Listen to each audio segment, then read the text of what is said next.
Have you ever noticed that even though you're surrounded by people all the time, you can still feel a little alone? Do you struggle to build deep, meaningful relationships, even though you know that connection is important? In a world that constantly pulls you in different directions, how do you create relationships that actually fulfill you? Welcome to Change Made Easy. Changing your habits, routines, and behaviors is hard. We make it easy. I'm Paul Levitin, and I help high achievers who feel stuck bridge the gap between where they are and where they want to be. Traditional self help doesn't work. It's either too rigid, too generic, or too overwhelming. My approach is different. I simplify change by making it so easy it can't not happen.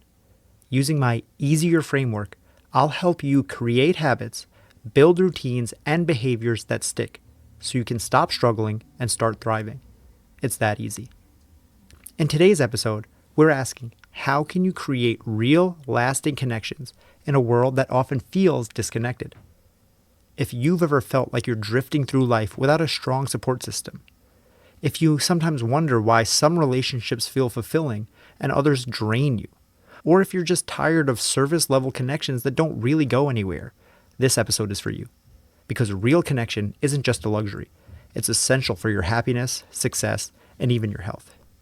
To help us uncover this truth about connection, I'm joined by Patricia Blathory, an expert on human relationships and the author of the new book, Connected. Patricia combines her background in business and psychology to break down how the right relationships can transform your life and why too many of us settle for shallow, unfulfilling connections.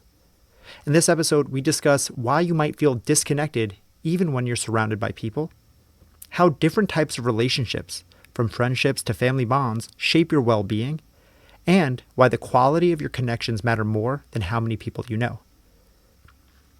If you've ever felt like you're the only one struggling to maintain deep relationships, Patricia will show you why that's not true and what you can do about it. She also shares how personal connection directly impacts your health and your career, why social media might be keeping you isolated, and how to recognize when a relationship is actually holding you back. Plus, she reveals 3 simple but powerful skills you can start using today to deepen your relationships instantly.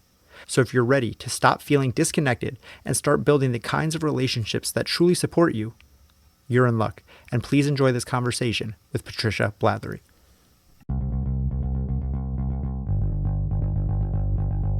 How is connection important to us as individuals?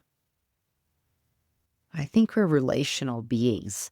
So connection is a fundamental need that we have.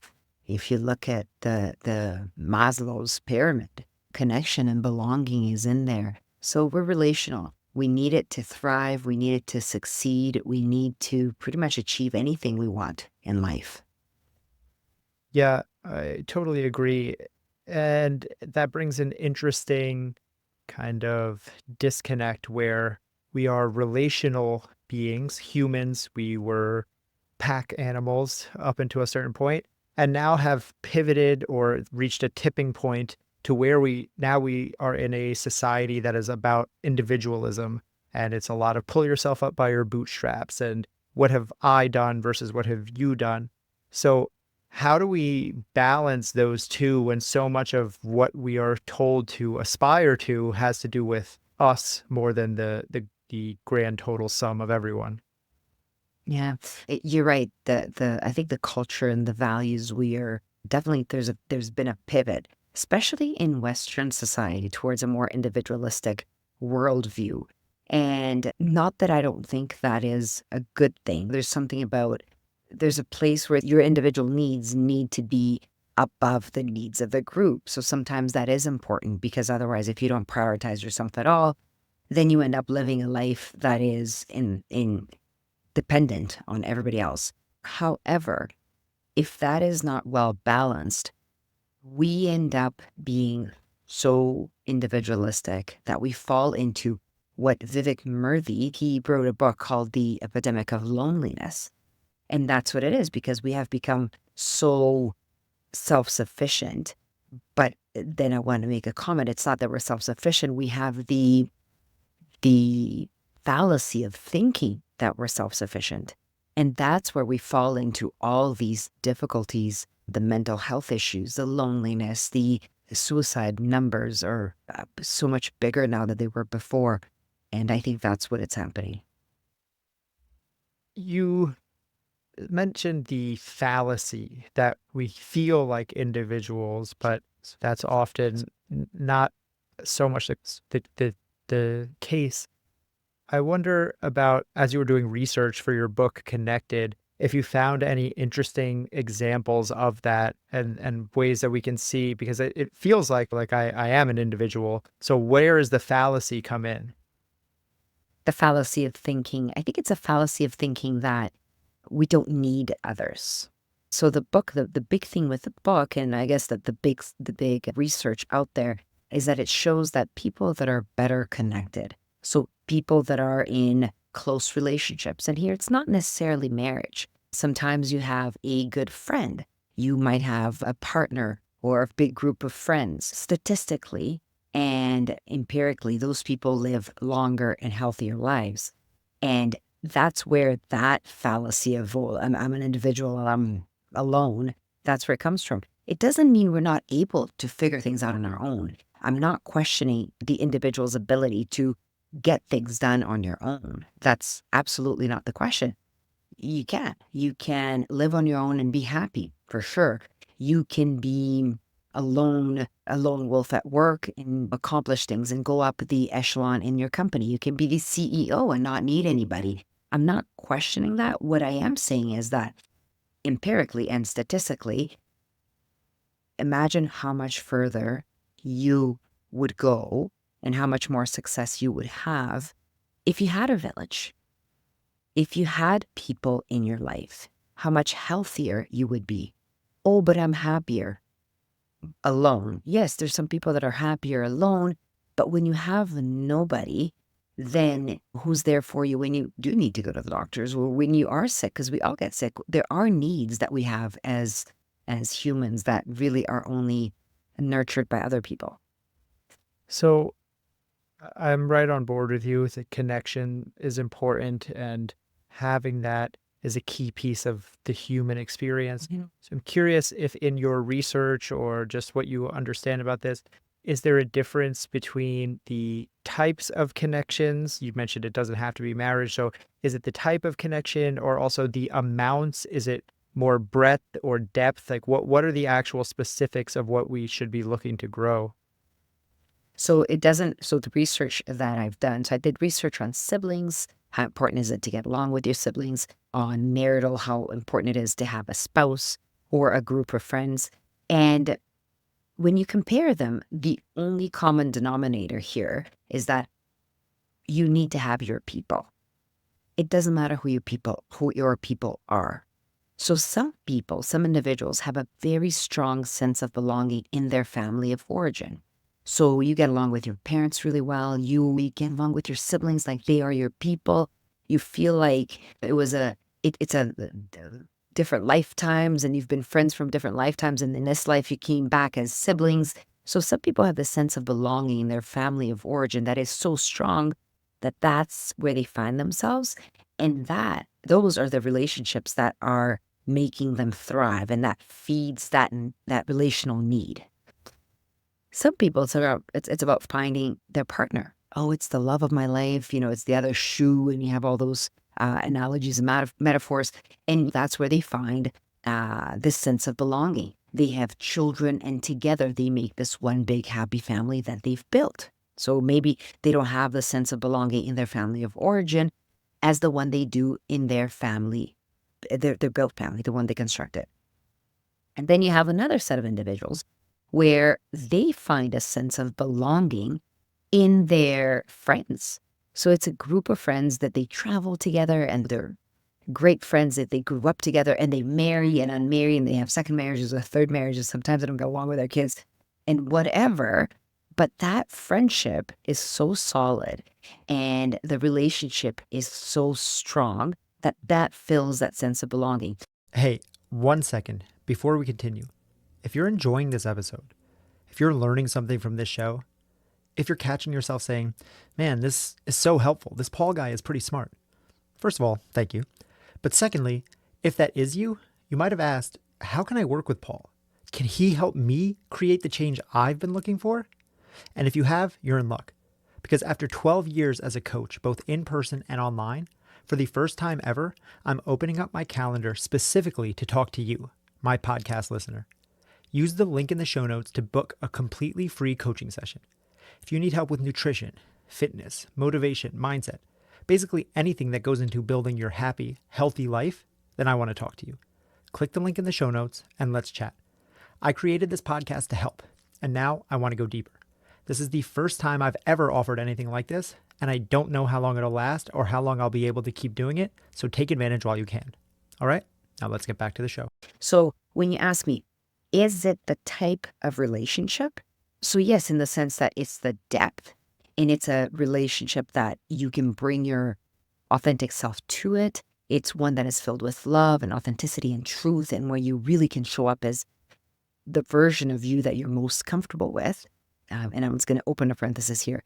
I have a friend who once said to me, I love who I am when I'm with you. And I love that, because if you can find any relationship with your partner, family of origin, your friends, whatever it is, if you have any relationship where you love who you are when you're with them, that's the kind of relationship that improves your health, that gets you to live longer. Even your salary is higher when you're well connected. That's what research finds. So long answer to your question. Does it matter what type or amount? No, as long as it's the kind of friendship where you show up being the best version of you, the one that you like the best. Yeah, that's great. And what you said there at the end, I like who the person I am when I'm with you, seems that would be just the guiding light that we want to follow. You want to be closer to those people. But I could also flip that and inversely see that if I don't like the person that I become when I'm with someone, that would send a message that maybe I'm not with the right person, either romantically, platonically, even in business. So how do you find or advise people about breaking up or pruning those connections when they aren't serving them? Paul, I'm standing up clapping here, because that's exactly what you said is so true. And there is a part in the book where I say that, where sometimes some relationships bring out the worst in you.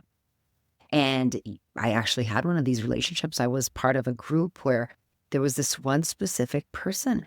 They brought out the worst in me. I was petty. I had some snarky comments that I'm like, I can't believe I just said that. And that I would say stuff that I'm like, I don't even believe that. I just said that to hurt them. And those are the relationships that you really need to consider. Why am I behaving this way? Is it the way they trigger me? Is it because they're triggering me in a way that I cannot regulate? And for sure, I think breaking up or breaking off those relationships is the last step. The first step is, okay, so I'm behaving in a way that I don't like. So I'll use my example because it's very vivid in my memory. I'm showing up in a way that I don't like. I am not the person that I want to be. I don't speak that way. I don't believe in those things. And I definitely don't have that tone. Why am I doing this?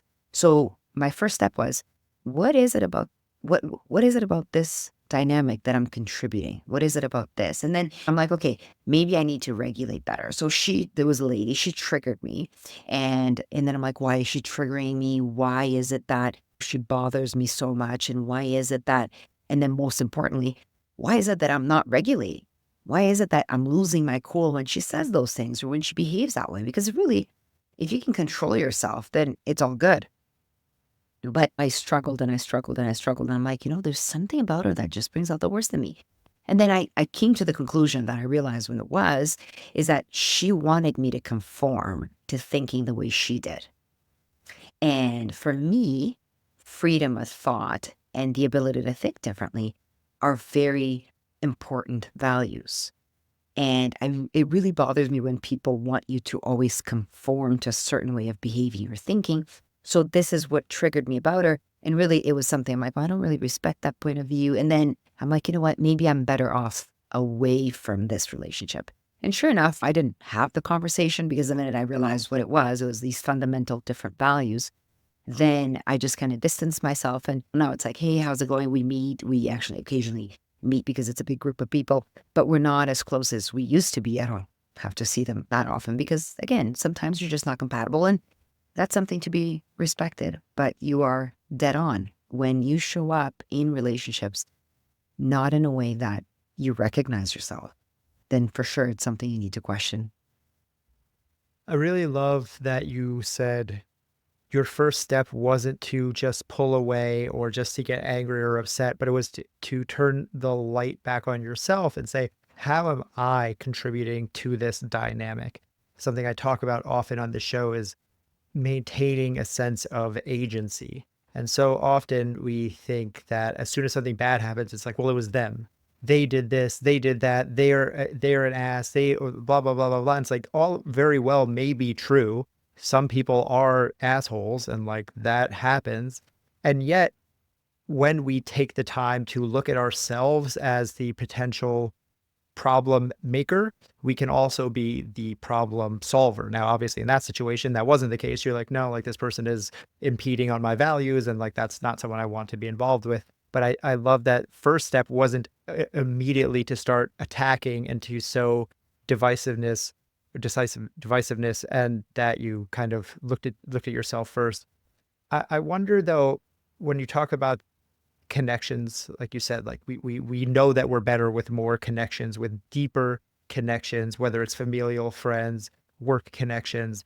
We are better health, better mental health, we make more money, all of that stuff. How does technology play into this, social media and these newer connections that aren't face-to-face connections like you and I connecting right now over the magic of the internet? I actually have a post. I had an internet post, a social media post on the love and hate relationship I have with my phone. Because if you were to ask me what is the number one thing I fight with my kids about, it's about the phone. That I'm like, okay, you cannot be here in this beautiful party and be checking out what other people are doing on the phone. Because then you're not here. You're there, you're here, you're actually nowhere. You're like in this la la land. So I fight about that so much. I'm like, we need to be present where we are. So when we're having this conversation, first thing I did was put my phone on airplane mode because I don't want a notification. I don't want to know if somebody's like hearting a picture of or loving a comment that I made. Zero interest. I need to be here focused so I can really be present in this conversation. I spend a lot of hours. I'm actually quite good about this, but it's because I don't think it has a hook on me. I spend actually a few hours a day without my phone.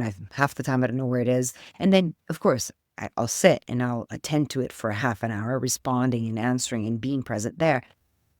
So I do hate it because it robs a lot of people, or the people I'm with a lot of times, from being fully with me because it pulls them. However, I love it because my brother went on a trip to Africa and they were helping with some surgeries there. And then they went on a safari. And I've never been to Africa. I've never been to a safari. I've never been to like a hospital in Angola where they were helping volunteering with these surgeries. And every day, I got pictures of my nephew and my niece helping out with these instruments and all this stuff and them working at a hospital. And it was so cool. How can you not love that? How can you say that's a bad thing? The animals, like they were seeing the animals, getting pictures of the animals. So having dinner together, my husband, he travels a lot for work. So sometimes the kids will be having dinner and then we'll turn on FaceTime and we're eating, but he's there with us eating. So we're having a family dinner despite him not being there. So it's hard to navigate that. It's really about having the discipline to use it when it's going to add to your relationships and to your connection, but not let it have that other effect, which is to actually take you away from the present. That is one of the biggest challenges in my life as well. I have the same relationship with my phone. It's love, hate, lots of hate, but also, I mean, I can't, you can't deny that, like I said before, magic of being so connected. But my question is about those connections, say social media, Facebook, Twitter, LinkedIn, Instagram. How do you think of those as connections compared to the connections that we make in real life? Are the friends that I make and have online enough to sustain me? If I am a gamer and I game with the guys that I game with every night and we talk and we really joke and we have friends. I mean, we're friends, but we've never met in person. Is that a real connection, or is there something missing when everything is happening over a virtual connection? So you give me something big there, and I want just some clarification. Are we talking about, because if I'm going to go talking to social media friendships where we are connected and you're commenting on my pictures, and if we're talking about that, there's a lot of research being done right now and a lot of conclusive studies coming out saying that that is, not only is it not the same, but it's actually much worse because you have a curated life online and that is not real. Okay. So Instagram, it's almost like it should be banned because it does so much harm to mental health of young adults, of even big adults, but young adults. Like I have a friend who said, it seems like everybody's in Courchevel skiing in January. And I'm like, that's your feed because you're looking at that stuff. Like, and then you feel like the only one who's too poor to afford to be in Courchevel for the winter. And so that is bad when I'm talking about those connections. And she's liking the picture, saying, oh my God, it looks like so much fun. Whereas really what she's feeling is, I feel like the poor friend who didn't get to make it there, the loser who doesn't make enough to go. That's her feeling, but really what she's posting is it's great. So that, I think it's bad. And really I'm going binary, and usually I very rarely go binary yes or no. I'm usually very in the gray, but it's a fact, conclusive, research showing it. That's just not good. But then you brought me the idea of playing with your friends when you're playing video games. Now, playing video game by yourself at home and playing video games with your friends online. So I'd say there's like a ladder here. By yourself, like it used to be Mario Brothers. I'm back in the 1900s. I was born in the 1900s. So playing Mario Brothers by myself, that was a very lonely activity. Now, today, the kids play with the earphones and they're playing it with their friends and they can hear their friends. Oh, you loser. Oh, you're so lame. Oh, you're so stupid. Oh, no, go here, go right, go left, or whatever. That is like a notch up from what I did. Like with mine was just me by myself and Mario, and we're not having a conversation. Here, there's like some hackling, you're having a good time, you're like teasing each other. Whether you know them or not, it's already a step up from Mario by yourself. But really, if you want to say, what's the best, what's the gold standard? The gold standard, Paul, is always going to be in-person relationships. Nothing beats that. Nothing beats that because we are relational beings, right? With AI and like Eve coming out with like these marriages to these robots, we want people. We need nuance. Oh, human beings are full of drama and it's just so difficult to understand men. It's so difficult to understand women. You know what? You don't want a bot.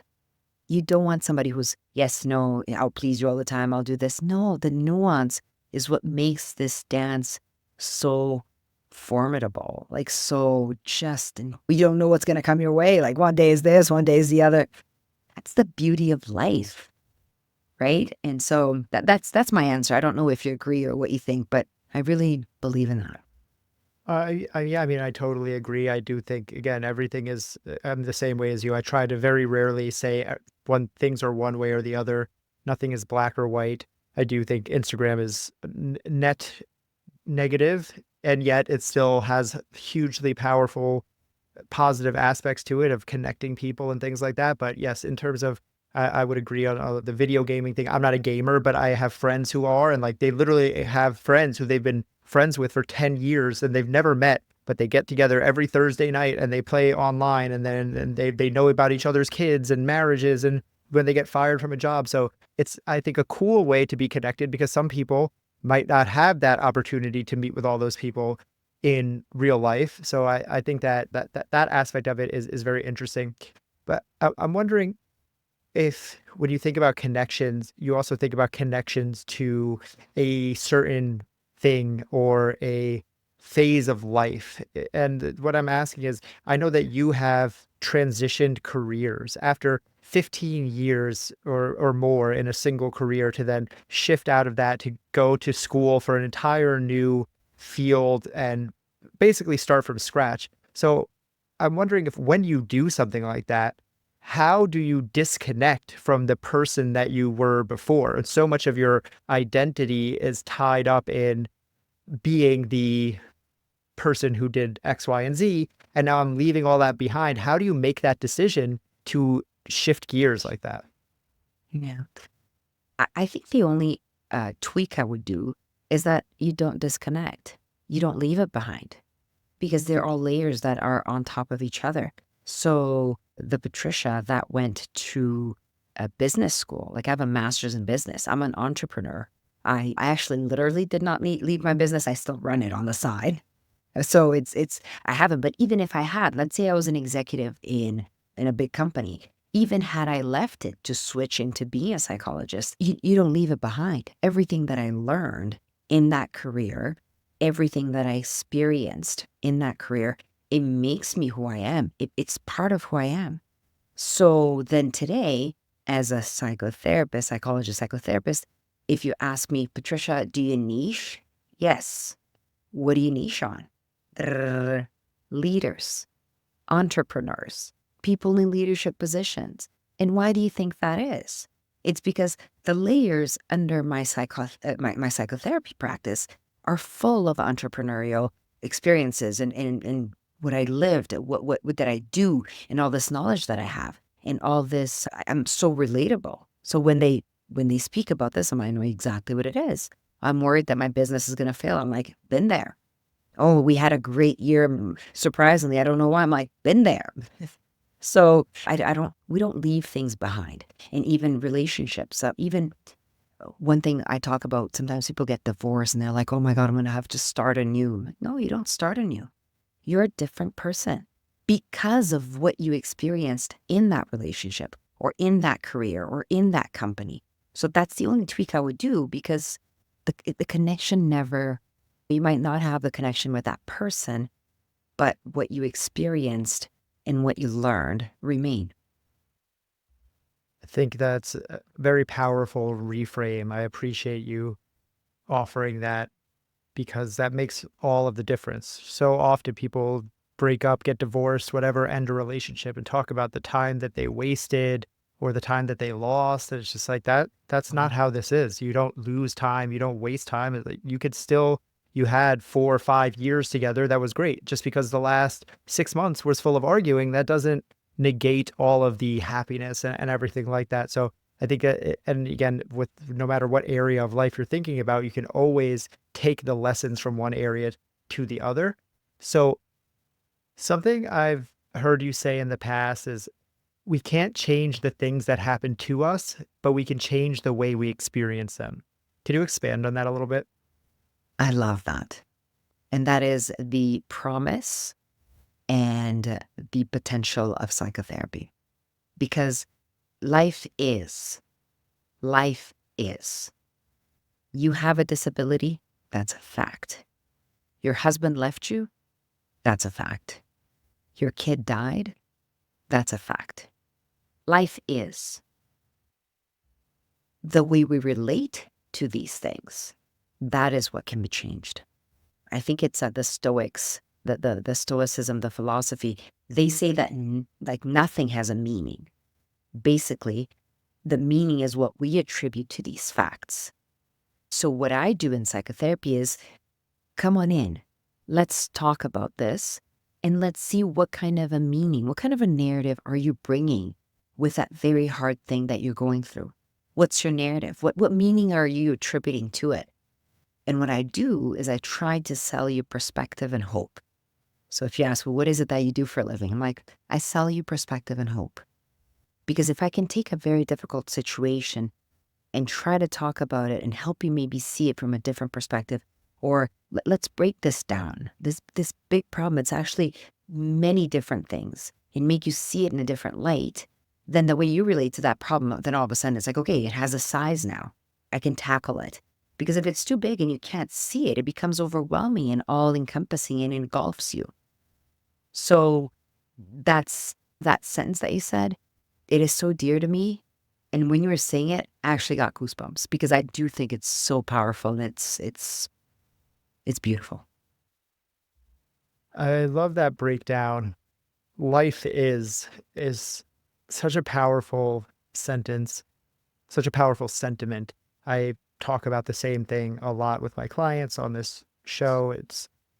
Things are the way that they are. And to me, all discomfort and discontent comes from our what I call arguing with reality, where you want things to be different than the way that they are. And again, that's Stoicism, that's Buddhism. This is ancient philosophies that have Wisdom. said the same thing. And they And know stuff, right? right, yeah, they might know a thing or They two, know what they're doing. right? I love it. And yet, in those moments, that doesn't make it any easier. So, could you give some of the tangible tips? How do you start to peel this back and, like you said, break it down into sizable chunks for people when they come in and it's so big you can't see around the whole thing to even start to think about what's going on? Again, that's the miracle and the power of therapy, of talk therapy. Because if it's you by yourself in a room with a problem, good luck with that. You're not going to win. Like it's just that simple. I'm gonna figure things out. Give me a minute. I'm like, good luck with that. You give me a call in a couple of days.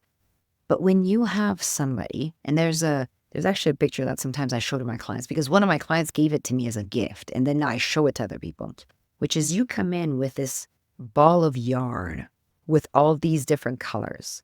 And what you do when you come to therapy is you kind of start pulling the different color threads and making these very organized colored balls. So basically, you take the problems and you start seeing them for what they are. That's what we call unpack. And it's interesting because if you don't go to therapy, if you haven't experienced the therapeutic journey, you're like, what does that mean even? Like, what do you mean go to therapy? Talk about it. How is talking about it going to make it better? Because talking about your problems or about things that are with a trained ear allows you to organize your thoughts. And I think that's the best way I would describe a therapy session is you just organize your thoughts. And this whole unpacking is nothing more than allowing yourself to speak through it. And every time you tell me what is going on, you find a different nuance to the problem. You find a different, because you become further and further and more detached, and you look at it with more objectivity.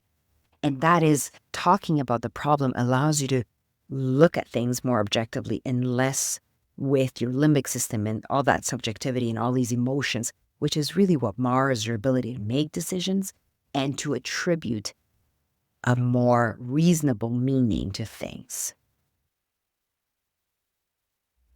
Great explanation and breakdown there. And it's interesting as you're talking, first thing you said was if you're sitting in a room alone trying to figure this out, good luck. And instantly, I'm taken back to the beginning of our conversation where we were talking about connection being so powerful. And when we try to do everything alone, rarely does it work. And there's a power in connection. And I am all here for therapy. I completely endorse it. And I think that it's extremely powerful for most people, maybe everyone. But how much of it is the trained ear, and how much of it is simply having another person to talk to when so often we are trying to do everything alone? I, you know what? I'll go to your side on this. Like you don't necessarily need a therapist. I'm with you. I'll tell you a funny story. Before I started therapy, so I didn't go to therapy until I was mid to late 30s. So until then, I have a very, very good and solid group of friends.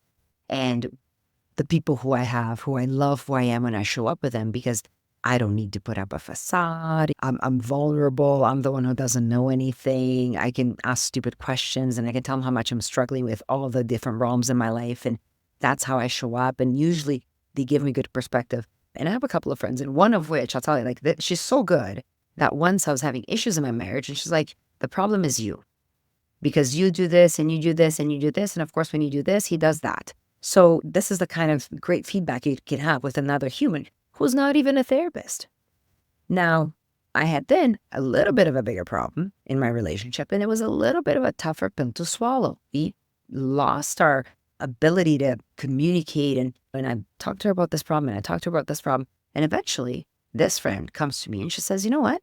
I think you should go to a therapist. I think it reached a point where just this chatting with me is not really solving it for you. This is not doing it for you. Go to the therapist. And I did.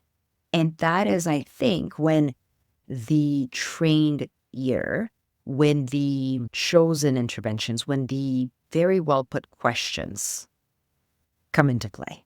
So I don't disagree with you that a really good friend with really good conversations does the same work as a therapist.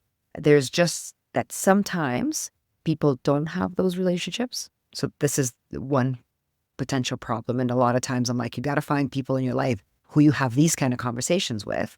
But the second time, sometimes even the best of friends with the best of ears and the best of understanding, they'll get to a point where they can't help you. 100% totally agree. Again, I'm not But you made a harping. great, you know Yeah. what? But you made a great point. Yeah. Like relationships will take you halfway. It's Yeah. almost like a therapist. Yeah. Right. It's the way I look at it. I was a personal trainer for a long time. And people will say, like, well, why is personal training necessary? Like, can't I just work out with my friend, or can't I just go on YouTube? It's like, yeah, you can. A lot of people, that's good enough. But there are some people who just need a little bit more help, or there's some times when you need a little bit more help, or there's some things that are a little bit more serious, like you have an injury or you're training for a sport or something like that. And it's like there's levels. You used the analogy of a ladder before, right? So there's different levels to everything.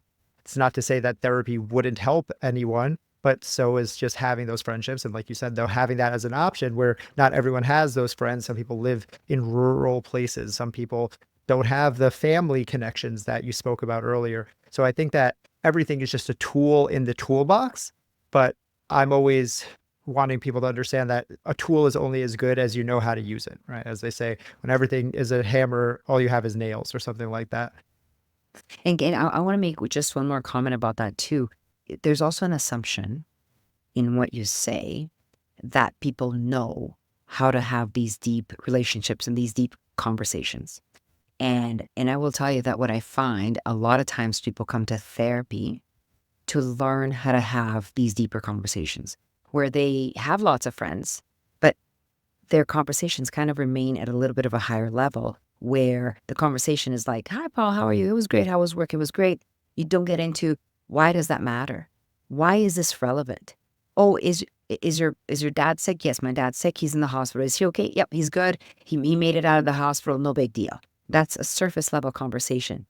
A little bit of a deeper level is, yeah, he was in the hospital and I was really scared. But it's good. He's good. He's back home, good to go and all that stuff. That's a little bit of a deeper level. And then all of a sudden, here's a deeper, even deeper. And this is, I think, the level we're looking at to have these really meaningful conversations. And it might go something like this. Dad's in the hospital and he made this procedure and I was a little bit scared. So level 2, a little bit scared. But I'll tell you, this actually really shook me up. I didn't sleep for a week after that because I had never, the thought of losing my dad never crossed my mind. And I never realized how much I was going to miss him. And I think now that he's back home, it just gave me this feeling of gratitude, this feeling of realizing how important he is to my life. Do you see how all of a sudden it's not about the dad and about the impact of this event in my life, in the meaning, and this is what I mean. A lot of people, they don't know how to have these conversations. And these are the connections. And this is the level of conversation that substitute a therapist. If you only have friends that talk at the higher level, you need a therapist. Yeah, I'm very glad that you brought that up and went down that road because exactly as you said, all of this stuff is a skill. People, if you think of therapy as just talking, that's a very low level understanding of what is actually happening. It's guiding the conversation in such a way to allow the person to get to level 3 because the conversation starts at level 1. Similar, I mean, people who listen to this podcast know a lot of times I'll ask questions of my guests or things like that. And they're like, oh, wow, good question. Or, oh, like, I'm so glad you asked this. Like, There's a reason for that. There's a skill of communication. There's a skill of guiding a conversation that I learned through coaching that I now bring to podcasting. But therapy is very much the same.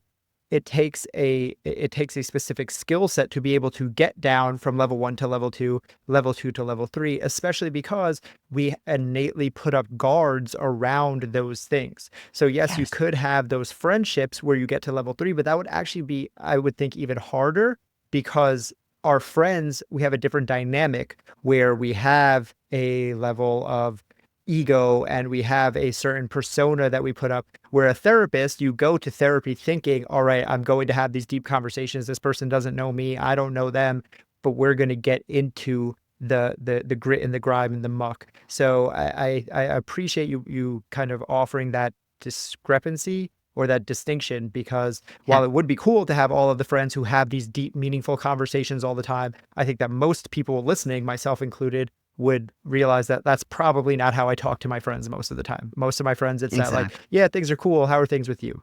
And obviously, it would be great to get things to go a little bit deeper. But until then, and in the meantime, and on the side of that, having a skilled professional, a therapist, a coach, whatever you want to call it, is extremely impactful. But thinking about this stuff as a skill, what are the 3 skills that you teach for having relationships? I'm going to start with the one that we talked for having relationships. So, can I just like tweak that question? What are the 3 skills that I suggest to improve the quality of your relationships? Will that be okay? Perfect, perfect. Because to have relationships, and again, relationships, there's many steps to relationships. Like you can just the approach, and then you have a relationship. But we're talking here about level 3 relationships. So what I would say is as a continuation of last question is ask what the meaning of whatever you just told me is. My dad's in the hospital. Oh my God, is he okay? Yeah, he's fine. He's out of the hospital. It's all good. How are you feeling about it? Oh, I'm fine, good. And then maybe offer, oh yeah, like I sometimes when our parents start getting sick at this age, we start worrying about their mortality. Give them a nibble, kind of like, this is where I'm going with this. They might take it, they might not. So deepening those conversations, making an effort to deepen the conversation. I'll give you 2 more. One is a posture of curiosity. So when you talk, try to really understand what the person is saying, not just what they say, but how come they say it that way, or why do they think of it that way? Like when you were first talking, I'm like, that's pretty insightful. And then you're like, oh, and I've been a coach and I've been a personal trainer. I'm like, okay. So again, curiosity too. Why is it that you have these deeper thoughts? Be curious about why people say what they say and why they have the opinions they do. It's easier to do this exercise when the person's saying things that you kind of agree with. But when they disagree with you, that's an even better reason to do this. And the other one is listening to learn. So when somebody's talking, you listen to them like you want to learn. You have to suspend judgment. You have to suspend the need to respond. And because sometimes you're talking and in my head, I'm already thinking, what am I going to say after you? What am I going to say after you? It's like, no, just relax. Like listen and take in what I'm saying and then give it a minute to respond. So I think those 3, if we can just, what does this mean to you? Whatever you tell me, what does this mean to you? Curiosity, posture. And when you listen to learn, if you add those 3, I think you can deepen these relationships and make them that much more powerful and that much more meaningful to your life. Definitely 3 powerful tools. It's, I'm nerding out as I listen to you. It's clear the way you're talking. Again, someone who isn't trained in this stuff doesn't notice, but it's so clear the words that you use are so deliberate. Like in that example you just used where you said, "Oh, they say, oh, my dad is sick," or something like that. And then you said you nudged them a little, but it was via saying, "Yeah, when my parents are getting older, I know that was kind of that was really scary for me." Knowing that you could have just asked, "Hey, is that scary for you?" Or, "Hey, that must be super scary." But instead reflect it back as a belief of on yourself that is, again, less intrusive. You're not putting that really deep thing on them, and you're extending the olive branch to say like, it's easy to just agree at that point to go, yeah, totally. Here's how I'm feeling as well. So, when you talked about deepening the level of connection, it's not just diving straight in to these super deep, super intrusive questions. It's a dance. There's a lot of nuance. And again, we go back to why training and why a professional is so important, because It's a it's dance. something that can be very challenging. So for people listening, though, who just want to have deeper connections with their spouse, with their partner, with their kids, even, how do we know when is going too far? Like, where is the line that you draw where you're like, you don't want to go too deep when you're asking questions or when you're talking with someone? Like, is there a point where we should say, like, okay, like, let's not keep digging? See, I'm a therapist. There's nothing too deep. Do we ever stop? I don't know.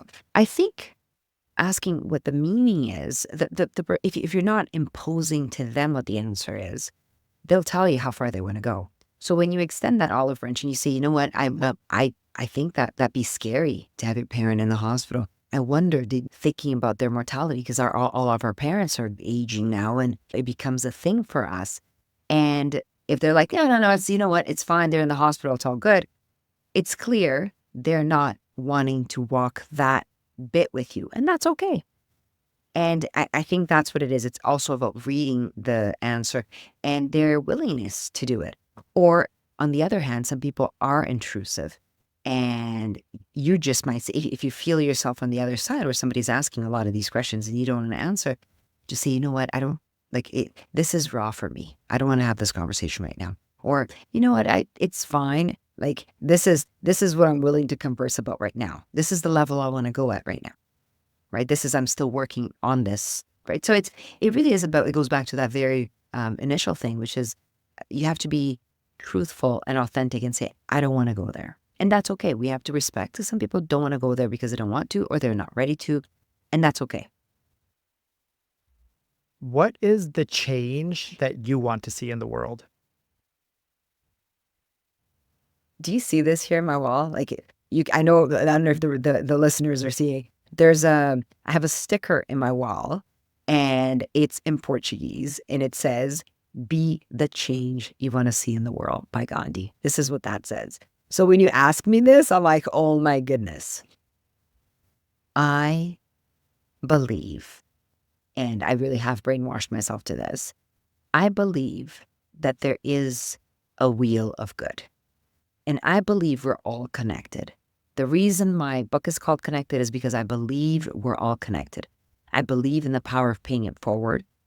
I believe that when I save a kid, I'm saving my own kid. When I help a mother, just right before this podcast began, I got a text from a desperate mother. Something happened to her daughter, and it's like, I don't know what to do. I'm like, okay, I have a recording right now, but I'll call you right away. So I'm calling her next because we're all connected. That her suffering is my suffering. So this is my belief. And when you ask me, what change do I want to see in the world? I want people to believe in that and be good and be less defended. And don't worry about being taken advantage of. And don't worry about, oh, I do everything for everybody. Nobody does anything for me. Don't worry. It's a wheel of good. The math will all work out in the end. And if it doesn't work out, it's because we're not at the end yet. So just keep feeding this wheel of good and just keep adding to this. I have this math, this constant math in my head, and my husband makes fun of me about this all the time. It's my karma math. So I do good. I do good. I do good. I do good. I do good. I'm like, okay, I'm good with my karma. Like I have positive investments. That means I've given more than I've taken. And then every once in a while, something so good will happen to me. And I'm like, dang it. So when something really good happens to me, I'm like, oh my goodness, I'm owing the universe so much now. And they're like, shoot, I gotta like work and hustle to pay it back. So it's a fun way to keep tabs. It keeps me optimistic. And the change in the world that I'd love to see is for people to have this outlook that it is good. It is more good than bad, because sometimes it's hard to keep the faith.